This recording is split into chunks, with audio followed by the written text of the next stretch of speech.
And now I've got all my concerns with adding a new employee. My master file controls are not there. So I need to say there is no hard copy pre-numbered master file amendment form for new employees. It is not authorized. Then there's no access controls into the master file area in the payroll. Then that is not authorized. Once the master file amendment has been uploaded into the area, it is not authorized by somebody, released to be acceptable, and then there's no log and no review. So although I've just put here summary of those, as soon as I can see that you are adding somebody to a master file, all of my master file controls need to be addressed and here discussed as not being there. So I'm going to say they have a weak master file amendment controls as follows. There's no pre-numbered master file amendment form for new contractors. It is not signed, it's not authorized by a manager, payroll manager. Then access into the contractor's master file is not restricted by username and password. Once master file amendment has been loaded or new contractor loaded, is not authorized by a manager. Once again, your payroll manager. There's no log of new contractors, your master file amendments, and then there's no recon of your authorized master file amendment form to the log of actual changes. Huge weakness bonus marks here. So my controls, I need to have a pre-numbered master file amendment form for new contractors. Needs to be authorized by a manager. And again, this could be your HR or your payroll or your project manager. Access into the new contractor master file needs to be restricted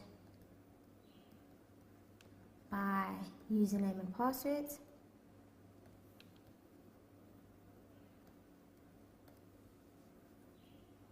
Amendments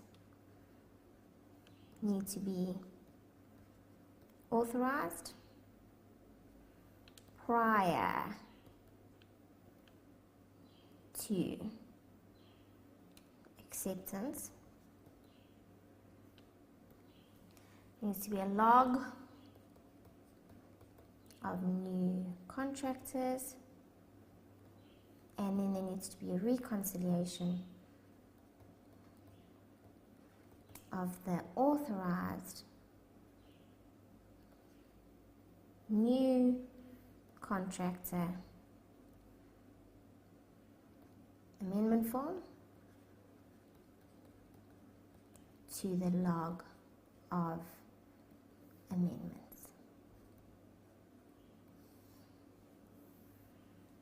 And guys, you're not going to get all of those here. The only way you're going to get all of those marks is if you know your master file controls. So I've just done them now. Go make sure you're comfortable with it. Guys, remember, master files are so crucial because look at this. It's about adding a new employee who's now going to get paid. So if it's a fictitious employee, there is fraudulent transactions taking place in the business. So wherever there's a master file, there is going to be an outflow of cash. Think about your debtors, think about your creditors, and so you've got to have strict controls over those. There must be an application form that's pre-numbered so they can follow up on it. That's authorized so it's valid. Then to get into where the change needs to be made, needs to be authorized access, and that change must be authorized once it's been done to show that there's some segregation of duties there. And then once it's done, a recon of what was done to what should have been done. So you can make sure that if any errors were created in that master file amendment, they are picked up through that reconciliation. Okay. Then, system prompts him to input all the details, and I said all of these should be the same input controls that we mentioned for the employment contract. So I'm just going to go and add that as a sub-point to my initial weakness raised. So we initially had it here, weak input controls over the electronic contracts. Then I can also say, and the input of the contract details into the payroll. So now I'm not going to rewrite all of those, but if there are marks for it happening in both places, I'm going to get the marks.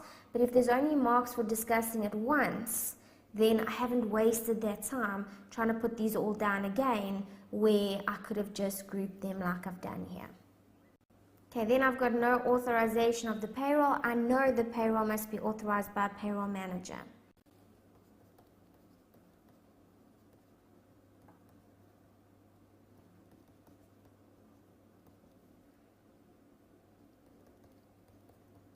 Payroll manager should review and authorize the payroll.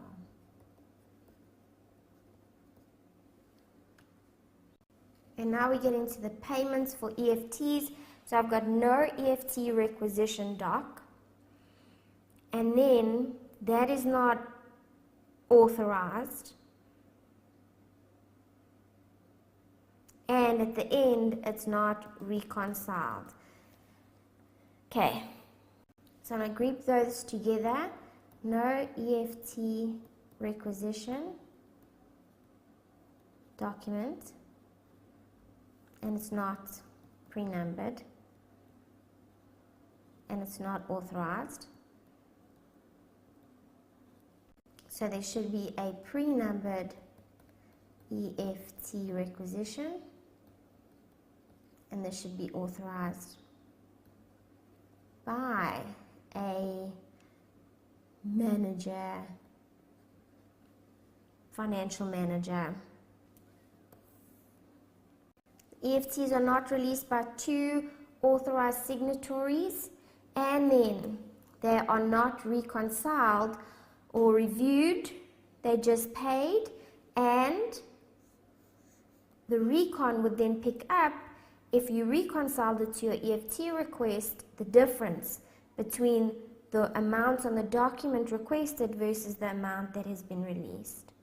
So separate controls here, 13, I'd say EFT is not released by two authorized signatories. EFT should be released by two authorized signatories.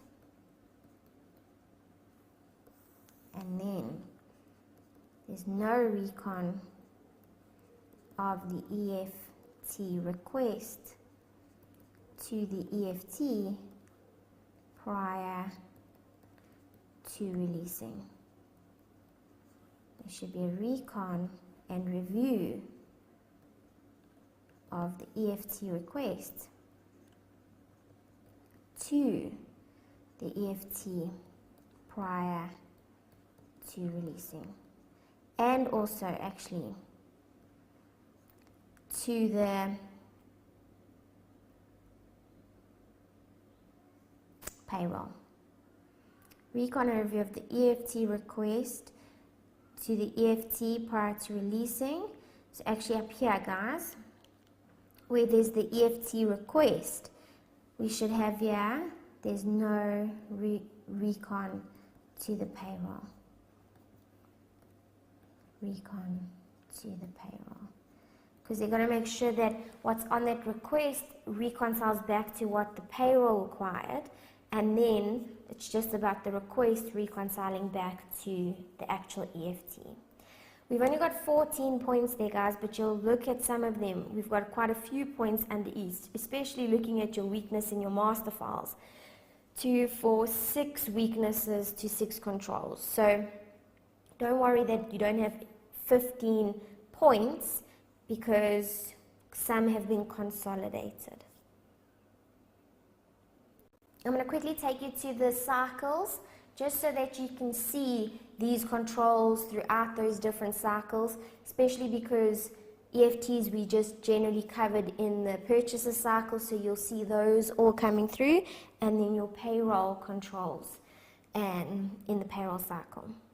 So guys, here from your cycles, if we look at the payroll cycle, you can see there employment contract, and then any changes, the employment and master file amendment. Now, this is a new employee, so there has to be that master file amendment.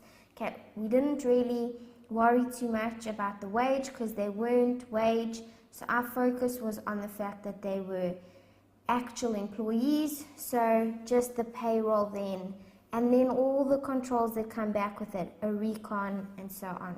When it comes to the payment, we come into the purchaser cycle, EFT requisition, the EFT capturing, those all needed to take place, and all the controls you can see are there, the recons, the authorization, the pre-numbering. Okay, so go back and look at your cycles to make sure you're comfortable with all the controls and the symbols that we use for them, to ensure that you are able to pick up where there are missing controls, and if you get a question that is controls, that you're able to identify them. Okay, it all goes back to those key controls. So if we quickly look back at the required, these are all the controls we were discussing. Lack of segregation of duties, isolation of responsibilities, authorization, access controls, recon, good source document design, and then those application controls when we're dealing with the inputting of data and those master file amendments into the system. Okay, so nothing outside of that needed or that would have counted for massive amounts of marks. Okay, let's look at question 4.